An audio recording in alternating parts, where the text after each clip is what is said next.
Bom, agora a gente vai ver o que são pontos de inflexão, pessoal. Então, para isso, eu vou considerar um ponto P com coordenadas CF de C, então um ponto do gráfico da minha função, né, de uma função contínua f, é chamado ponto de inflexão se existir um intervalo AB que contém o ponto C, né, o abscissa C, de tal forma que uma das seguintes situações acontece. Primeiro, f é côncava para cima no intervalo de A até C, então antes de C ela é côncava para cima, depois de C ela é côncava para baixo, né? Então ela muda de concavidade. Então primeiro ela estava com concavidade para cima e depois passou a ser concavidade para baixo, exatamente no ponto P, né? No ponto x igual a C. Beleza. Ou então, primeiro ela tinha concavidade para baixo, né? E depois concavidade para cima também. Então é só ela mudar de concavidade. Vamos ver esse exemplo aqui, ó, pessoal. Então eu tenho esse intervalo AB e aí eu tenho aqui começo, né? Então olha só, a reta tangente aqui, ó. Então concavidade está para baixo, tá para baixo, para baixo. Olha só, aqui não tá nem para baixo nem para cima, né? Porque ó, eu passei a reta tangente, eu tenho pontos do gráfico que estão abaixo, que são esses daqui, e pontos que estão acima, que é esse daqui.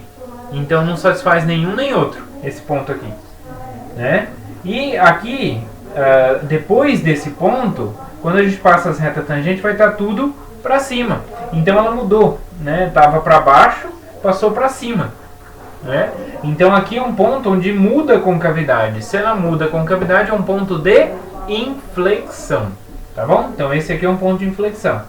E aí se eu continuar aqui, olha só, as retas tangentes aqui, o gráfico vai estar tudo para cima da reta tangente. Então são uma parte onde o gráfico tem concavidade para cima.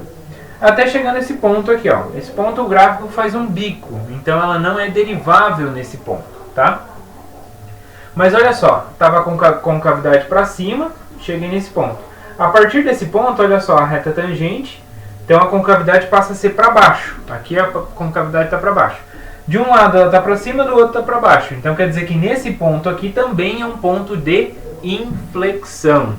Mas cuidado, aqui é um ponto de inflexão, mas ela não é derivável. Então pode ser que eu tenha pontos que não sejam, onde a função não é derivável, mas é ponto de inflexão.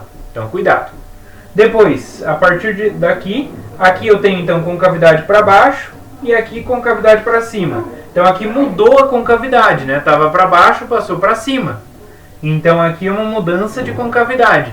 Mudança de concavidade, mas aqui fez um bico também. Então a função não é derivável nesse ponto, só que ela mudou de concavidade. Se mudou de concavidade, é um ponto de inflexão, né? Então é um ponto de inflexão onde não é derivável, tá bom? E depois esse aqui, olha só, aqui concavidade para cima, para cima, para cima, depois para baixo, para baixo, para baixo. Então nesse ponto teve uma mudança de concavidade, né? Então como teve uma mudança de concavidade, então também é um ponto de inflexão, tá bom, pessoal? Então, simplesmente, por definição, um ponto é de inflexão se a função muda de concavidade naquele ponto, né? O que a gente pediu apenas que é uma função contínua, ela não precisa ter derivada no ponto, tá bom? Mas se ela tiver derivada, então vai ser algo dessa forma, onde a reta tangente tanto tem pontos acima quanto pontos abaixo da reta tangente.